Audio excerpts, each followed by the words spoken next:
Hey, what's up, y'all? Happy Friday. It's Thrive time. So I'm just going to wait for a little bit for more people to come in. If you're already in and watching, go ahead and drop your deets down so I can shout you out. Happy Friday. As people are coming in, let me go ahead and introduce myself. I am Grace. I am the CEO of smilebiz LLC. Hey, hey, hey. The CEO of smilebiz LLC. I'm also a board certified psychiatric mental health nurse practitioner. I'm also a coach. I'm a speaker and a published author. I do teach high performing women how to live a balanced lifestyle so they can be able to live a life of peace, prestige, purpose, and prosperity. So that is me in a nutshell. So welcome to Thrive Time, right? This is Friday. I'm so thankful it's Friday. I'm so happy that it's Friday. I'm excited for what I have to share with you guys today. It's definitely a topic that I believe that is going to bless you today. Also, hey, it's also going to bless you and that you can just start using these things in your lives because this particular topic affects so many people. But before I get started on this topic, I want to know how many of y'all registered for this workshop? Y'all know this workshop is about to be lit. Okay. If y'all don't know, I am hosting a virtual workshop June 12th. It's called Live to Thrive. So it's a workshop for high performer women who are tired of having to choose between their career and their business and their personal life. So I'm going to be teaching a framework that's going to teach you how to thrive, how you can be able to live a balanced lifestyle so you can be able to show up in excellence at your job, show up in excellence in your business, and also stay connected to your family and friends. Okay. So you're not going to have a whack personal life. Okay. How you can be able to do everything. Because I'm a true believer that you can truly have it all. You know, you could truly have it all. You just need the right system and the right strategies in order to be able to do that. So, yeah. So I started Thrive Time really because from my personal experiences as well, and then the women that I coach, they struggle with living a balanced lifestyle, and it really affects how you operate in your career in your personal life. You know, so this is just a space where we can be honest about where we are and where we actually want to go, and learn the necessary tools to get there. All right. So the topic today is called the silent killer of stress. Right, stress. I know many people, there's not one person on earth that has never experienced stress. I can't believe that. Everyone has experienced stress at certain level. Right. Some people have a lot of stress in their life and some people have minimum stress in life. But everyone has experienced stress at one point in time in their life. Right. So stress can affect you in so many ways. All right. It can affect how you operate in your professional life and how you operate in your personal life. As people are coming in, jump online, hit me up a hey, how you doing? Whatever. I want to see who is online right now. For those who just came in, my name is Grace. I am the CEO of smilebiz LLC, is a personal development company where I teach high performer women how to live a balanced lifestyle so they can be able to gain a life of peace, prestige, purpose, and prosperity. So this is Thrive Time.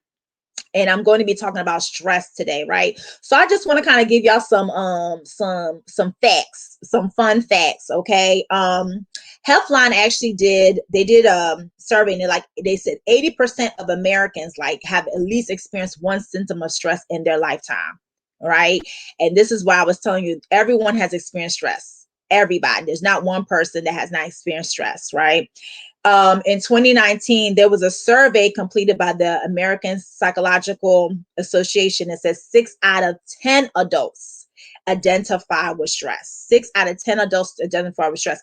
And the two main places that most people identify with stress in is their work, right? They have work stresses and their finances. And it's so crazy because those are two things that go together. If you ain't working, you ain't getting them coins, right? So it's so interesting how those are two places where they say a lot of people experience stress in is their work environment and their finances, right? And that's why a lot of businesses, a lot of places, they tend to have turnover, right? They have a lot of employment employee turnover because of the work environment. They haven't set up things in place to actually help their employees have a great professional life and also have a great personal life.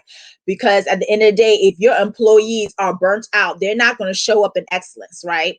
They're not going to show up in excellence, and you're going to start losing profitability in your business because the people that you have employed are not showing up right, because they're burnt out. So work and finances is the biggest thing. And like I said, I work in private practice. So I treat many types of disorders, but the main thing I see a lot is anxiety. I see majority of my patients, everyone has anxiety. They always have anxiety as a co-occurring disorder, right? Because stress is a real thing. So I see anxiety all the time. And, I counsel people to help them deal with their anxiety, coping strategies, different things that I do.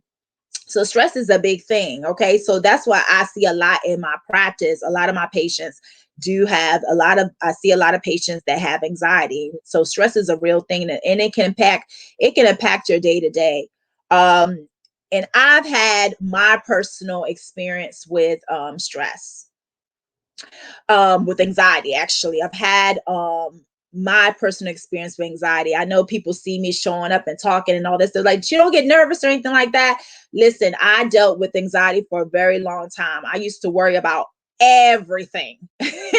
I used to excessively worry about everything. Like, it's just out of nowhere, I was just getting very anxious. And it got to the point where I started to feel sick. It was a couple years ago, and I was diagnosed with chronic hives. And sometimes I get it here and there, but they told me it's because of stress. I didn't know what it was, at first. I didn't know what it was, but out of nowhere, I would just break out in hives, like cover from head to toe. Like, it was bad. I went to every single specialist out there. I'm telling you, my primary care, they sent me to dermatology. I had a skin biopsy done. I went through everything. It was so bad, I wound up being admitted to the hospital because I was just breaking out. I had breakouts in my scalp. It was horrible. And then I finally got to an allergist. After all that, I finally got to an allergist. They's like, you need to go to allergist. You've been to every specialist. They ran every test they could run. Nothing. They couldn't find anything. Right. So I finally went to an allergist, and he did an allergy test or whatever. There were some things that came up, but he told me that it was stress. I'm like, stress caused all of this? Stress caused all these physical issues I'm having? And I honestly, although I worried a lot about different things, I didn't feel stressed out. I didn't feel stressed out. And he said, yeah, like we don't really have a real reason diagnosis for you, but you have stress hives. Since ever since was diagnosed with that, I'm like, oh God, now I got something else I gotta stress about. So I dealt with that for so many years. It's now 2020. It started back in 2014. I started developing chronic hives because of my stress. And I know when they're gonna come sometimes, and there's also some of them are sometimes it's seasonal, like during springtime with all the other allergy stuff going on. I'll have it. So I now have to take medication. I now have to take daily allergy medication every day, just trying to maintain, for me not having breakouts. It's not as bad as it was years ago, but yeah. So stress can cause you to have physical issues. I am a living testament of that. So there's two ways that it can present itself. A lot of times, stress can present itself as external and internal. So external things are typically things that you cannot control. Things that's happened in your life that you can't control. Yeah. My nerves used to, yep, exactly. Absolutely. That's what happened to me. I used to break out, I used to break out over stress. Absolutely. Um, so there's external and internal. So external are things that you cannot control, right? They're like things that happen outside of you that may cause you to have stress. So there's a couple things. Any light change that you have can cause you to be stressed out, right? Pregnancy, with all the hormonal things going on, can cause you to stress out. Buying a home. I went through that years ago, buying my home and refinancing on my home. That is stressful. That is stressful. Um, Other things, divorce, people going through a divorce can cause stress. Getting married. Getting married can cause stress. Just the wedding planning, trying to get that together, that can be stressful. The marriage itself, ready to get married and all that stuff, that can be, just the whole process is stressful. As I said before, your workplace, maybe your workplace environment can cause you stress. Definitely death or illnesses can cause stress. Those who are coming in, happy Friday. It's Thrive Time. Let me introduce myself. My name is Grace. I am the CEO of smilebiz LLC. Is a personal development company where I teach high-performing women how to live a balanced lifestyle so they can be able to live a life of peace, prestige, purpose, and prosperity. Hey, Marina. Yeah. Oh, listen, that's what I should have added to my list. During COVID, homeschooling your kids. Absolutely, ma'am. Don't even get me started. Oh my goodness. My son is in middle school and I still feel like it's still a lot. Hey, Marina, it's still a lot. Marina said homeschooling your kids. She ain't never lie. Lord have mercy. Just trying to make sure they're on top of everything. Hey, Melody, how are you? Happy Friday. Just making sure your kids on top of everything. Like, I don't know how many times I had to email Eden's teachers, like, okay, he done turned his assignment in. What's going on with his grade? When you going to grade? You know what I'm saying? So it is stressful. And then when you working from home, because I just went back to the office, but I do a hybrid. So I still work from home and I work in a physical office. So working from home, just trying to manage everything, it can be very difficult if you don't set boundaries for yourself too. You know what I mean? Like, when do I get out the office? You have to kind of put that structure down, right? It can be very stressful working from home, your kids trying to do homeschooling with your kids, then you got all this other stuff you got to do. That's why it can be very hard. That's why y'all need to register for my workshop. Because I can show y'all how to do this. You need a system, you need strategies, right? Because it's not easy. And COVID has definitely, yes, it's stressful. COVID has definitely, listen, ma'am, and sir, look, listen, COVID has really shown, it just exposed a lot of things. And it's not easy having to work from home, having to do virtual learning with your children. Make sure your home is spotless. Make sure everything, cook, all that stuff. It can be a lot. So those are things they are external things that you can't control, because obviously we can't control. Yes, ma'am. Yes. Like, I'm like, listen, I'll be honest with you. I was happy to get back in the office for a few days. I'm like, I need another environment. I'm tired of looking at my four walls. I need another environment.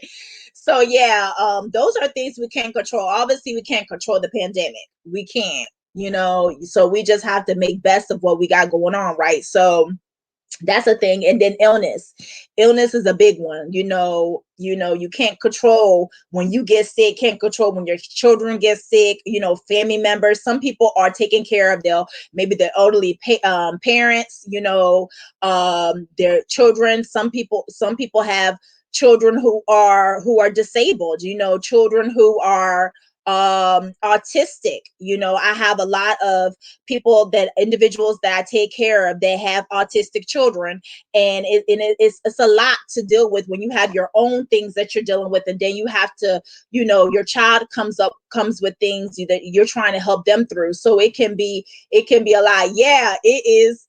Yes, this house would drive you crazy. So those are things that you can't control. All right. So internal things, these are things we can actually control. These are actually these are my favorite things to talk about, because I'm a big believer that you can't fix what you can't acknowledge, right? If you can't acknowledge what's going on with you, how are you supposed to fix it? How are you supposed to fix it? So you need to know what your triggers are.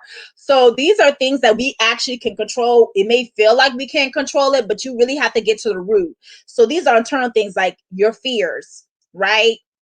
Your fears can lead to stress, your insecurities, perfectionism, and pessimistic thinking, negative thinking. I'm going to break down each one. They actually tie in together, really. Um, insecurity, insecurity, no matter what that looks like to you, insecurity is really rooted in the spirit of fear and inadequacy. That's the root. When you feel insecure by something, there's this innate fear. There's this innate inadequacy, this comparison thing. That's usually where insecurity comes from, because you have fear that you may not be good enough. You have fear that you might make a mistake. And you start comparing yourself. You sometimes compare yourself to other people, or maybe you have a track record of making mistakes, and now you are insecure and afraid of making decisions. A lot of these things can cause stress, right? So there is a root to these things. These things don't just pop up out of nowhere, and a lot of times we deal with things on the wrong level. We deal with things surface, right? And when we deal with things on the surface level, you basically putting a band-aid on something and just letting it be, versus opening it up, right? Versus opening up and letting that wound be exposed. So a lot of times we deal with things at the surface level versus dealing with things at the root.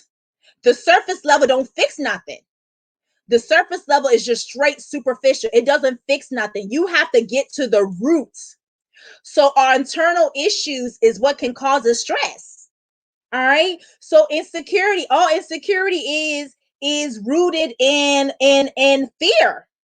Insecurity is rooted in the fact that you feel inadequate and you don't feel good enough and you don't feel like you can get something right. So now you're anxious. Now you're stressed out. Then we have perfectionism. I am a recovering perfectionist. I would tell someone real quick, right? I always say perfectionism is just a fear of failure. That's all it is. So that's why you want to control everything. You want to control every single minute detail. Yeah, you too, Melody. Yes. You want to control every minute detail. Because the thing is, if you try to control every little thing, right, no one will see your flaws. No one will see your flaws. And when you're a perfectionist and you want to control everything, that also that stifles your growth, because you're afraid to go forward. You're afraid to move forward in life, because that's what perfectionism does. It really slows you down. And that's why I say it's a feel of failure. So what you're basically doing, we don't understand that when we want to control every little piece of our life, every detail in your life, and by the way, you have no control, by the way, just letting you know. The only thing you control are your emotions. God is in control. Point blank, period. That's it. But when perfectionism, what is rooted in and feel failure, when you want to control every little thing, you can't move forward, because it's never going to be perfect. I say this all the time in all my lives. Life is not perfect. So that's why I say it's a fear of failure. So that's why you want to control every little thing, every detail you have to control. Don't you think that's going to make you more overwhelmed and stressed out? Because it doesn't fit the narrative and fit the thing that you want it to fit. So it's really self-sabotaging when you are a perfectionist and a control freak. That's it. I'm a type A personality, if y'all don't know by now. So I like things to be in a certain order. And I used to lack flexibility. The little thing that just goes wrong, I'm here like having tears, like, oh my God, my life is over. This is messed up. I would just like, I'm just done. Because it didn't go the way I wanted to go.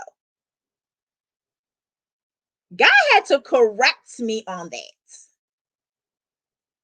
Real talk. Because then he put me in situations that I can't fix. I have no control. So I have to do what I have to do in that moment and just trust him. But when you are behaving a way where you want to control every aspect of your life, you will become stagnant. You're not going to move forward. Whether it's in your professional life, whether it's in your business, whether it's in your is when or whether it's in your personal life. And then it does go over the whole all the areas of your life. I see it a lot of times. People like they're very even like patients that have they're married in a relationship, you know, they want to control their spouse. They literally will, because they're perfectionists and everything has to go their way,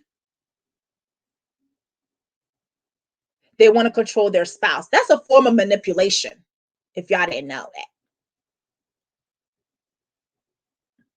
Because you can't control other people. You just can't. You don't have the ability to do that. So it can truly cause problems in your relationships, whether it's a romantic relationship, a business relationship, with your coworker, whatever. You can't control the other people.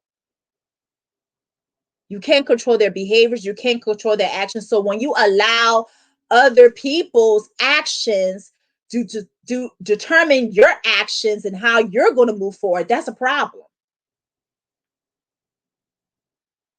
Point blank, period.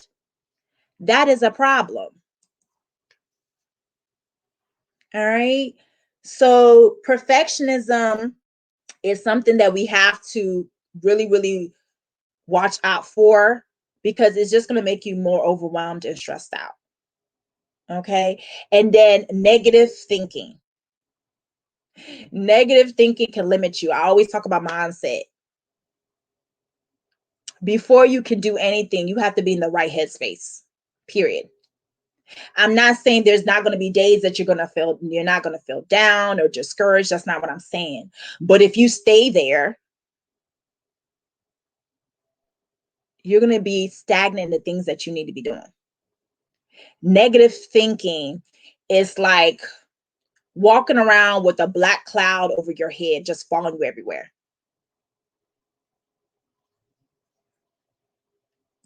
That's what negative thinking does.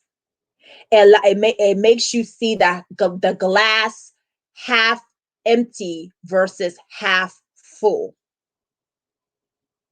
When you're always negative about everything, man, someone could come and hand you $1 million and you'll still find something negative to say.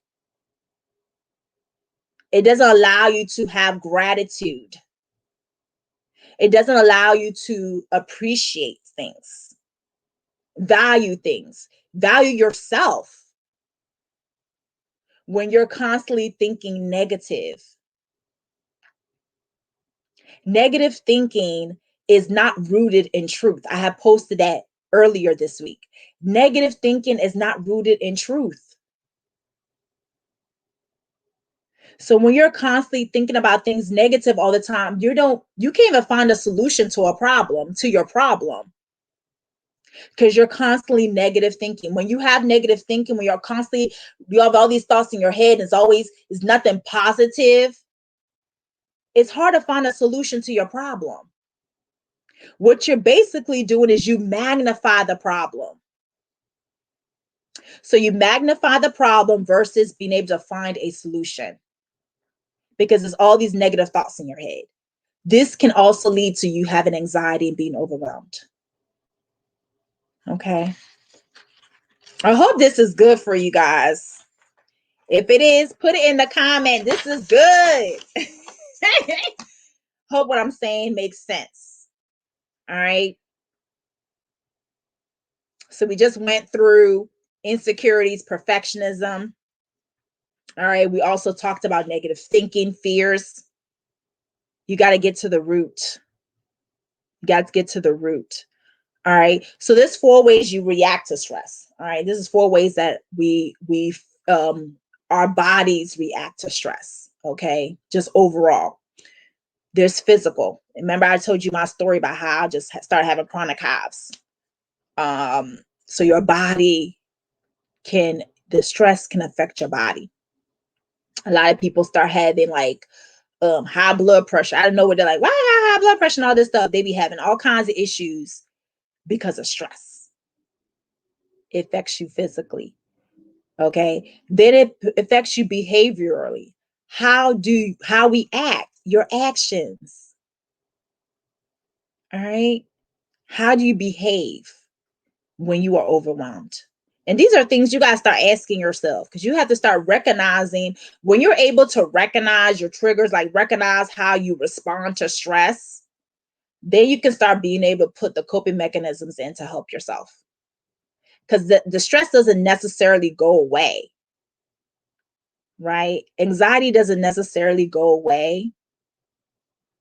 It may not, but you will when you start recognizing how you respond to it, then you can be able to start putting things in place to help you. All right. So behavior, how we act, our actions. How do we respond behavioral wise to stress? All right. Then the big one is emotions, your mood. All right. Your mood. How is your mood when you're stressed out? Are you like snapping on everybody?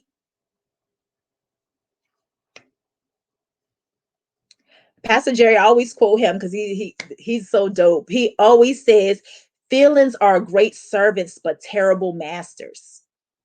So your feelings are there for a reason. God gave us feelings for a reason. We have feelings, we have emotions. There's not one person who does not have emotions.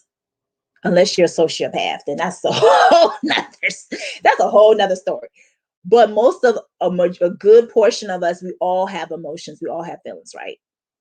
So you have to acknowledge your feelings. You can't just pretend they're not there. They're there for a reason. Crazy. I'm just saying, they're there for a reason. All right. So our emotions are there for a reason. They're great servants, but you cannot allow your emotions. Oh, you say you get grumpy when you're stressed out. You be hangry, Maureen. I hope you ate before you came on this live. Listen, a lot of people get irritable when they're stressed out. A lot of people do. So don't feel bad. At least you recognize it. Now you know what to do. Once you recognize, at least you recognize, okay, I get grumpy when I'm stressed out. So when you get grumpy, you know you're overwhelmed and you got to start putting some things in place to help you. All right. So we have to acknowledge our emotions. Okay. We have to acknowledge our emotions. We have to process it. I think, as believers, one thing that burns me up is when we walk around with a mask. We walk around like everything is all good when it ain't. All right. Vulnerability and being transparent is releasing. And I understand you have to have a safe place to be able to express yourself, because there are people out there who will take advantage of you being vulnerable. I understand that. But we cannot be walking around with a mask and acting like everything's okay in our life when it's not. How are people supposed to help you if you can't even talk about it, or you don't want to talk about it? I honestly think it's pride, really. Be honest with you. It's straight pride when you refuse to ask for help. And God will straight humble you. Real talk. And that's one thing that burns me up. And that's why I'm so passionate about people healing and getting true deliverance, getting deliverance and healing and maintaining the deliverance. Because heart wounds is a real thing. So we walking around not acknowledging our emotions.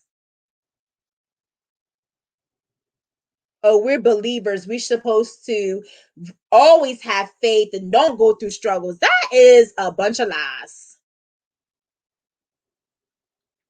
I don't care how long you've been saved. I don't care if you got the title pastor, apostle, prophet, evangelist. I don't care what ministries you are. You are still a human being. And you have to get to a place where you be vulnerable. Even Jesus wept when his friend Lazarus died. I mean, come on now. The Messiah wept.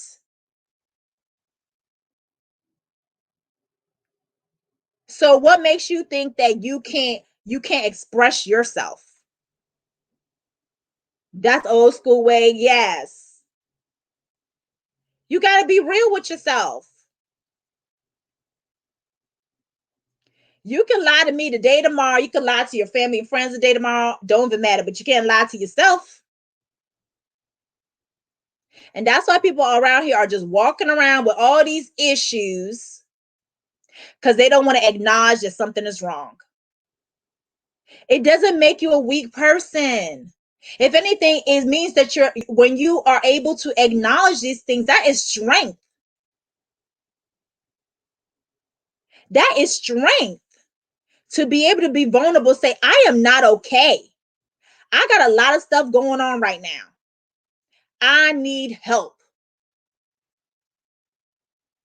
But when you don't verbalize that you're overwhelmed right now and you're stressed out, I don't even know why I'm getting stirred up, but it burns me up.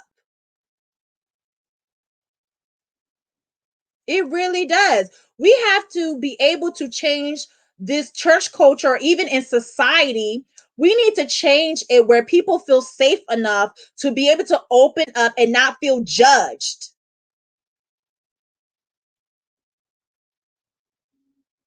We need to have a safe environment where people can open up and tell people, I'm not okay right now. No, I'm not okay. I got this, that, and the third going on. It's just amazing to me what we carry to ourselves and wonder why we are hotmess.com on the inside.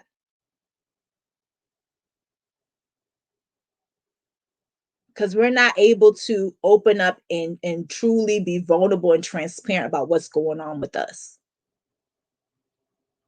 Listen, I encourage my patients all the time. Tell me whatever. Ain't nothing you can tell me that's going to make me look at you sideways.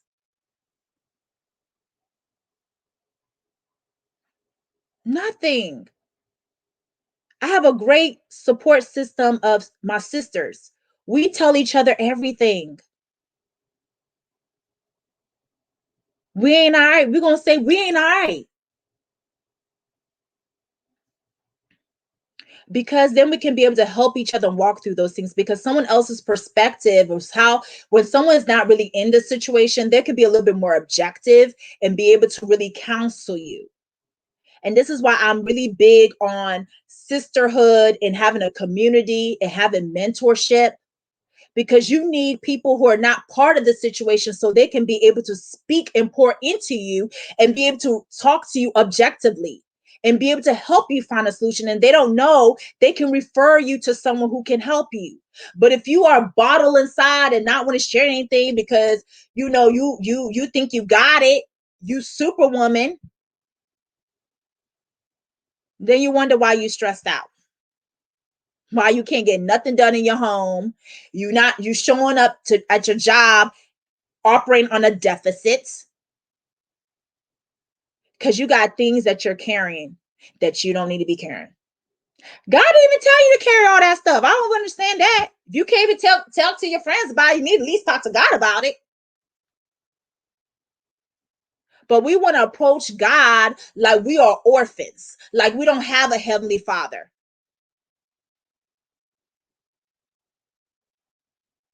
He said, come to him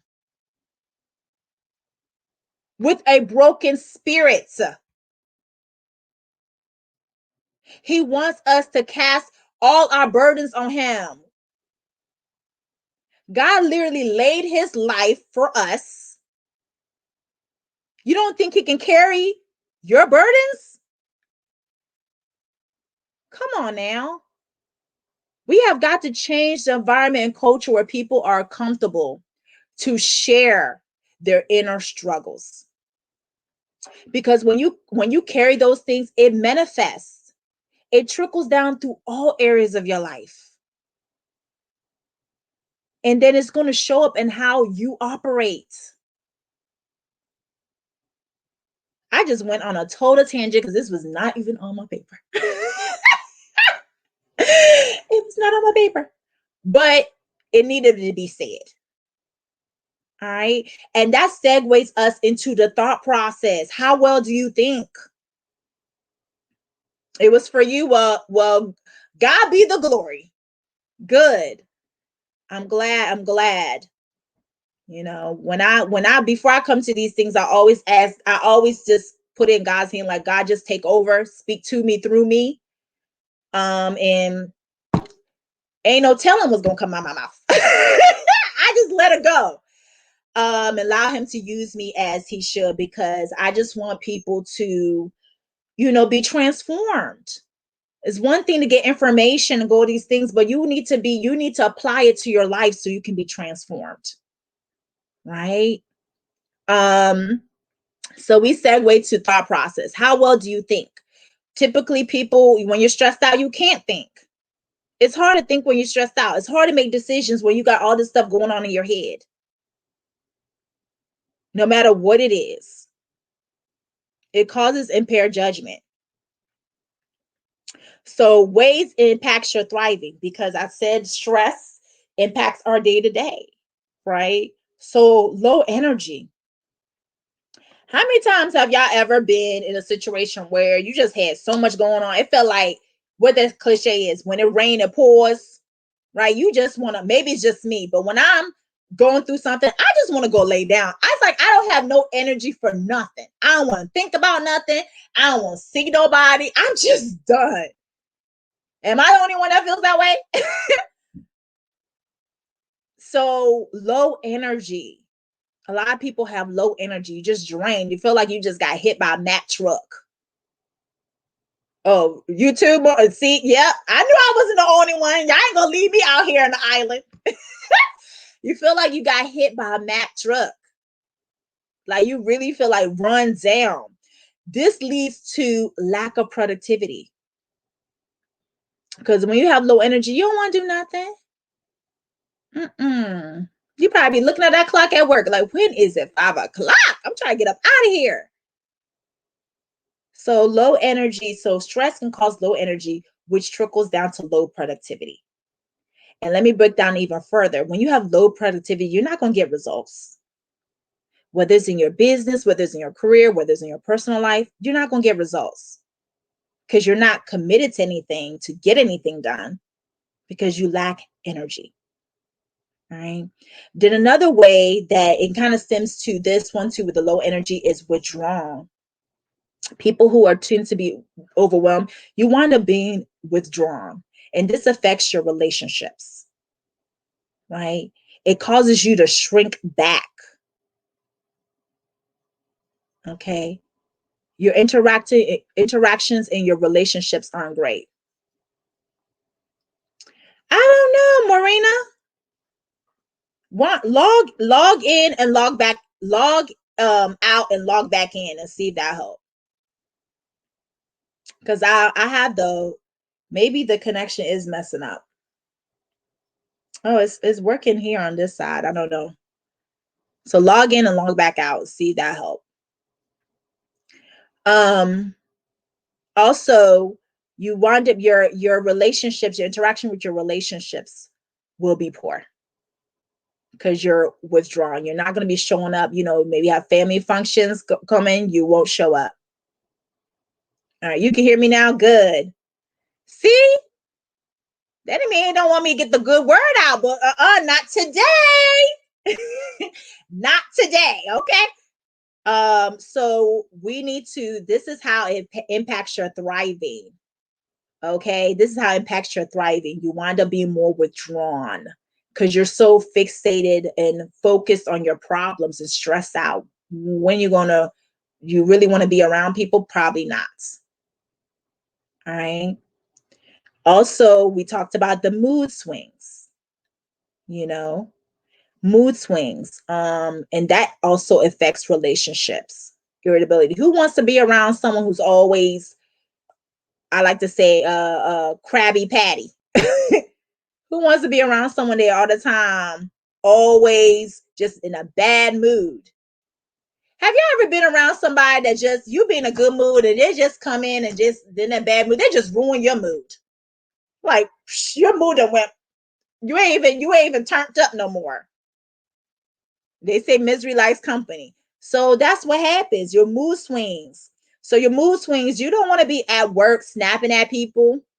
You do not want to be known as that coworker that always has an attitude.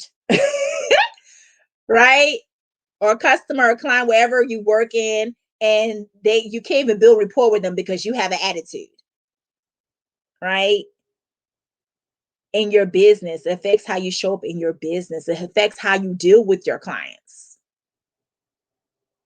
Okay.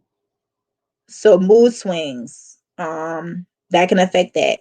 And lastly, we talked about the negative thinking. When you're a negative thinker all the time, this also impairs your judgment because you're not able to make sound decisions when you're constantly negative thinking. All right. So when you always thinking negative, what it does, it can also decrease your self-confidence. You start second guessing yourself in the decisions that you're making. All right. So that's what negative think a lot of times do. It starts affecting how we see ourselves.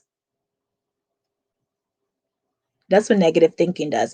That's why I say it's an internal issue. I'm be real with you. I with the way that I am, not that I don't have days where I'm down and whatever, but I'm I'm a happy go lucky person. I can't be around negative thinkers like that. Not for a long period of time. Oh no. No, baby, we're not doing that. I can't. I can't be around that for a very long period of time. Like in my personal life. In my personal life, I can't be around negative thinkers. I'm gonna be quick, like, come on now. We listen. What we gonna do? Well, we gotta figure this out because I can't have you up in here just moping the whole time. Acknowledge how you feel, but come on now, right? So negative thinking will start affecting your self-confidence and affects how you show up. Yeah, it's a dangerous place. Because the next thing you know, it's really like a hamster wheel. I like to say it's a hamster wheel. When people are negative thinkers, when you're always thinking negative, it's like another one starts. You'll stop this one, another one comes, and it just keeps going and going and going. You like go into this deep hole that you feel like you can't get out of. Right. And I know it's hard when things aren't going the way that you want to go. Of course, you're the first next thing on. I mean, you can easily get discouraged and lose faith. But you have to recognize when you are always thinking negative. Because a lot of times that stuff is irrational. It doesn't even make sense. But yet we fixate on it. Okay, so make sure that you are aware of when you start thinking negative. And we also have to be mindful how our mindset works, because when we're thinking stuff like that, we start speaking it. It starts coming out in our mouth. And then when you start thinking negative and start speaking negative, that's how your life is going to turn out. The word tells us there's power in what we say. So if you're thinking death and not literally death, but when you're thinking negative, then you start speaking negative, you're speaking death into your life. That's exactly what you're doing. And then you wonder why things aren't flowing for you and manifesting for you, because you're literally speaking death into your life. And that's what happens when you're constantly thinking negative, and then you start speaking negative. All right. And then that impairs your decision making. So stress is a real thing. It's serious, you know. And I believe that a little bit of stress is not hurtful. I think we do sometimes need a little fire fire underneath us to keep us moving. But when it starts infecting your day to day, you're not showing up at your job the way you're supposed to be. You're snapping at people. You're being more isolative and withdrawn. You're not being productive. It's a problem. And if it gets to a place where it's constantly all the time, I always encourage people to get professional help. And there ain't nothing wrong with that. I'm a mental health provider. I would never tell no one not to come see someone like me or a therapist. Okay. We cannot be afraid to go seek professional help. I don't know what is this thing that,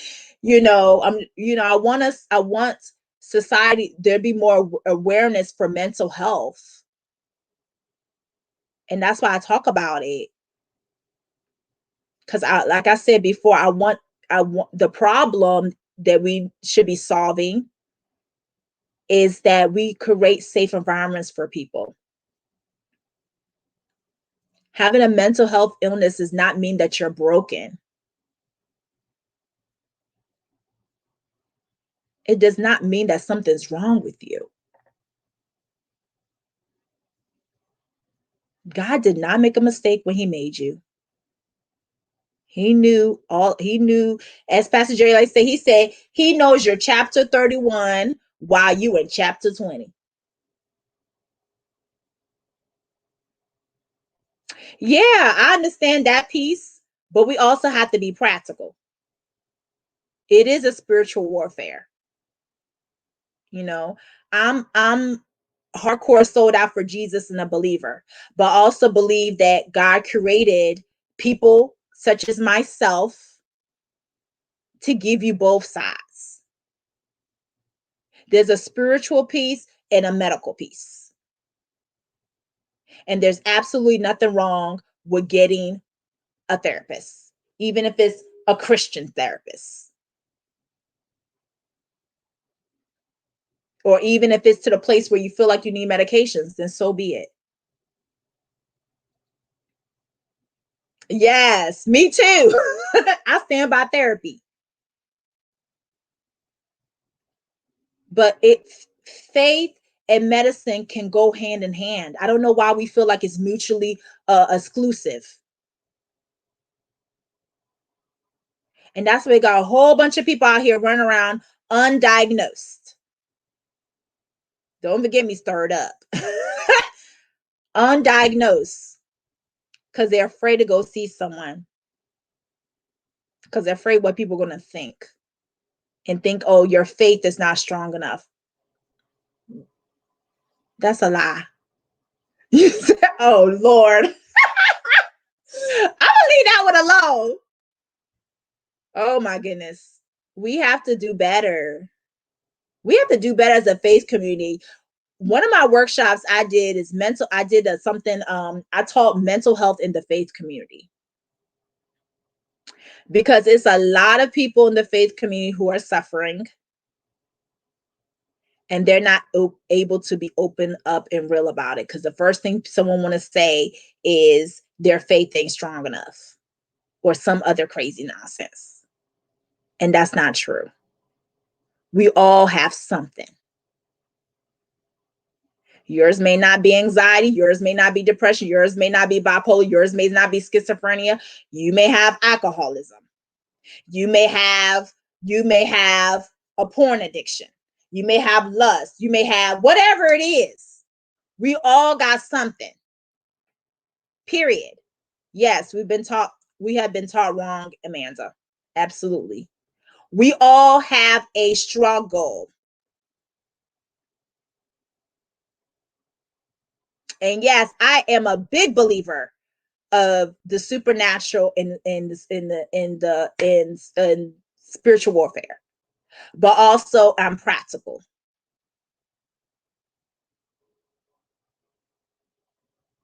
And we're the only, like, I just don't, sometimes I just don't get it. Sometimes I'm like, come on now. We got to have more resources for people, and even equip those leaders in the faith community, leaders, to be able to help counsel,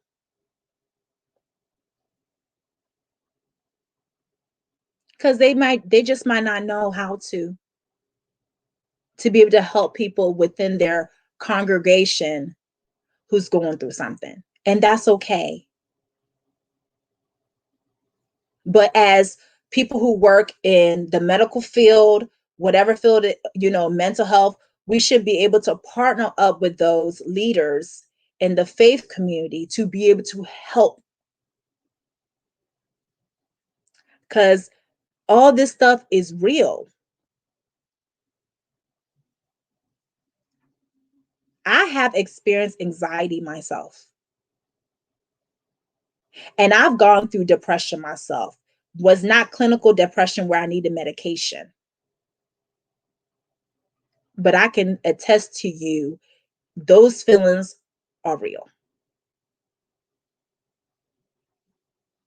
And we should be able to partner up to be able to help more people, because it's a huge problem. All right. So I hope this was good for you guys. Amen, sis. Um, I hope this was good for you guys. I hope you guys able to now be able to, when you guys are stressed out, it's entirely okay. Just recognize it and start putting things in play to help yourself. And as I said, if it ever gets to a place where you just feel like you cannot control manage it, that's okay. Get help. It's all right. You're not supposed to do this by yourself. You're welcome. You're not supposed to do this by yourself. We are not created to be in isolation and not connect with people and get help if we need it. That's what community is for. All right, that's what community is for. So I will actually be breaking more of this down. As I told you guys in the beginning of my live, I am host. Yes, better together. Absolutely. Um, I'm going to be hosting the Live to Thrive virtual workshop. Is June 12th, where I'm going to be teaching a framework to help women be able to thrive in their professional and personal life. Okay. So I go more into stress management and actually give you strategies how to deal with these things. Okay. And other things I'm going to be teaching as well as this workshop is June 12th. It is the Live to Thrive virtual workshop is virtual, so you ain't got to listen. You can just roll up. All right, you ain't got to have your face beat or nothing. Okay, you ain't got to show up nowhere. Just roll up, right? And if you want to invest more, you can also get the replay, so you can watch it, at your convenience as well. So that is, I'm hosting that June 12th. And let me go ahead and put where you guys can actually go and register for it. So it's at womanrise.co/live to thrive. I will later on put the website in the chat box as well for those who want to go ahead and register for my live workshop. Okay. Also, I actually want to leave you guys with this scripture too. And this replay is going to be up the whole time. So you guys want to go back, and because I know I kind of talk a little fast. So if you want to go back and get notes, this replay will be everywhere. It's on my business page, on my personal page, and also Woman Arise Tribe if you're part of the Woman Arise Tribe. Okay. All right. So I'm going to leave you guys with this scripture. This is a scripture that we all, a good majority of us know. It's in Philippians 4 verse 6. It says, do not be anxious about anything, but in every situation, by prayer and petition with thanksgiving, present your requests to God. All right. Do not be anxious about anything, but in every situation, by prayer and petition with thanksgiving, present your requests to God. All right. So I just want you guys to keep that in your heart. You don't gotta be anxious for anything. Just put it in God's hands. Because the peace of God is what actually guards our hearts and minds. All right. You can't find peace in this world. You can only find peace in Jesus Christ. All right. So catch me, guys. I'll be back here next Friday with the new topic. So it's going to be the same time, same place.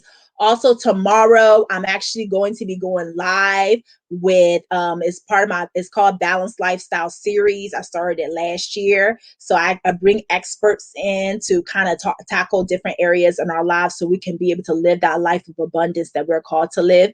And tomorrow I actually have business coach Danielle. So if you are an entrepreneur or aspiring entrepreneur, you really don't want to miss this, because she's going to break down some things. We're going to break down the untold truths about entrepreneurship, because the things that we see on social media ain't quite what it is, right? So she's going to break that down. So I'm so excited for her to come in, and my sister will pour into you guys. So that will be tomorrow at 7 p.m. And I definitely will post in different places. Yes, Philippians 4:6.